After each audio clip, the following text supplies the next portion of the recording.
यहाँ पे this Thar desert is developing very fast और मैं यहाँ पर पहली मर्तबा आया हूँ और यहाँ पे जो खुशहाली और तरक्की का सफ़र जिसका आगाज़ मोहतरमा बेनज़ीर भुट्टो साहिबा शहीद की 1997 में जब यहाँ पर वो तशरीफ़ लाई, आई एम सॉरी 19 शाह साहब कब आई 1996 1996 में जब वहाँ पर तशरीफ़ लाई तो उस ज़माने में ये एक सहरा था। यहाँ पर दूर दूर तक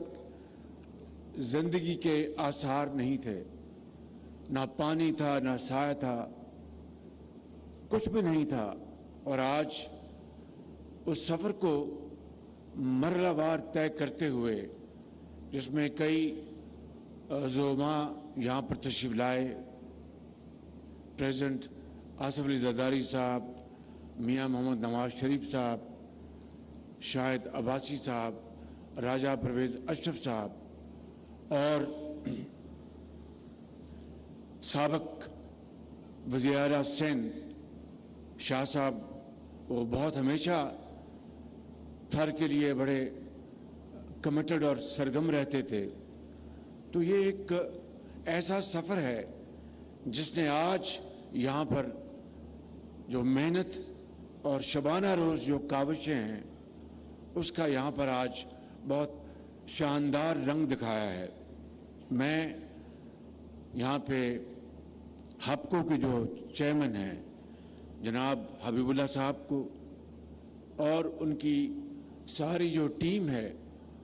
उनको मुबारकबाद पेश करना चाहता हूँ कि उन्होंने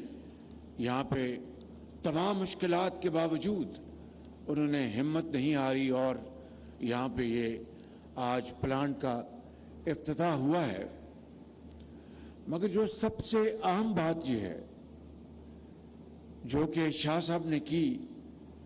कि माजी में ये वफाक तक ये एजेंडा लेकर वो गए थे कि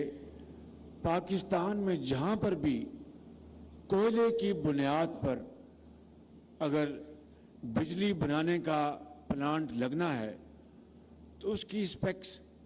जो थर कोल के मुताबिक होनी चाहिए। यह वो नुक्ता मैं समझता हूँ कि जो आज बहुत अहमियत इख्तियार कर गया है। गो के आज अगर थर में भी बिजली जो बन रही है उसमें जो फ्यूल कॉस्ट जो है वो शायद 3.5 रुपये है पर यूनिट और बिजली जो बन जाती है तो उसकी शायद पर यूनिट कॉस्ट शायद 10 रुपये है या 17 रुपये है। और जिस तरह मुझे बताया गया कि कोयले की जो कीमत है वो $67 से कम होके अब $44 पे आ गई है, जो कि अल्टीमेटली शायद $30 पर टन पे आ जाएगी।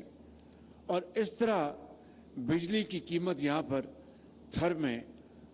जो पैदा होगी या थर के कोयले से पैदा होगी वो 10 रुपये यूनिट तक होगी, जो कि अगर आप देखें तो एक बहुत ही मैं समझता हूँ कि हर लिहाज से एक बहुत कंपेटिटिव प्राइस है। इसलिए कि आज बिजली जो है वो 34 रुपये से स्टार्ट होकर कहीं अगर LNG की प्राइस है तो वो 24 रुपये पे है एंड सो फोर्थ। तो मैं समझता हूँ कि अगर कोयले के जो प्लांट पाकिस्तान में इस वक्त लग चुके हैं, यहाँ पे जो प्लांट लगा है वहाँ पर जो बॉयलर है, विदाउट गोइंग इनटू टेक्निकलिटीज़, वो प्लांट जो बॉयलर जो यहाँ पर लगा है वो GE का है और मैं समझता हूँ कि बहुत मॉडर्न टेक्नोलॉजी है क्योंकि यहाँ पर पोल्यूशन नहीं है, उसको पूरी तरह कंट्रोल किया है। इस तरह के अगर जो प्लांट्स पहले लग चुके हैं 1300 मेगावाट के, 600 मेगावाट के, वहाँ पर भी मैं समझता हूँ कि 20% तो फौरन वो उसको कंबाइन करेंगे इम्पोर्टेड कोल से और थर के कोल के साथ, तो वो चल सकता है और उसका बहुत हमारा जो ज़र मुबादला वो उसकी ख़ती रकम बच जाएगी। मगर हमें अल्टीमेटली उन प्लांट्स को भी हमें एक ऐसी हमें पॉलिसी बनानी होगी जिससे वो प्लांट्स, उनके बॉयलर्स, उनको तब्दील किया जाए और जहाँ पर 100% थर कोल जो है उनको सप्लाई किया जाए, जिससे कि पाकिस्तान के बिलियंस ऑफ डॉलर्स बच जाएंगे to import coal from South Africa, Australia और other parts of the world. Number 1 और नंबर 2, यकीनन उनकी जो पैदावार जो है कीमत वो भी कम होगी। इससे मैं समझता हूँ कि पाकिस्तान की माश को बहुत फ़ायदा पहुँचेगा। इसलिए हमें फिल फॉर एक ऐसी पॉलिसी बनानी चाहिए और मैं समझता हूँ कि इसमें यहाँ पर शायद अब्बासी साहब तशरीफ़ फरमा हैं और डॉक्टर मुसद्दक भी मौजूद हैं और मिनिस्टर ऑफ पावर भी हैं और फवाद हसन फवाद भी हैं जो कि इस मामले में बड़ी शोहरत रखते, महारत रखते हैं। सेक्रेटरी पावर भी मौजूद हैं। ये अगर मिलकर और अपने सिंध के साथ मिलकर एक हम पॉलिसी फ्रेमवर्क बनाएं कि किस तरीके से over a period of time हम इन तमाम कोयले पर चलने वाले पाकिस्तान के अंदर जो इस वक्त लगे हुए 4000 मेगावाट थर में जो कैपेसिटी लगी है, उसके अलावा 4000 मेगावाट कोयले की बुनियाद पर ये मंसूबे लगे हुए हैं। उनको अगर हम अल्टीमेटली 100% अगर हम रिप्लेस कर लें थर कोल के साथ, तो this will be a game changer. और इसी तरीके से थर में जो कोयला है, ये जिस तरह बताया गया कि 175 बिलियन टन कोयला मौजूद है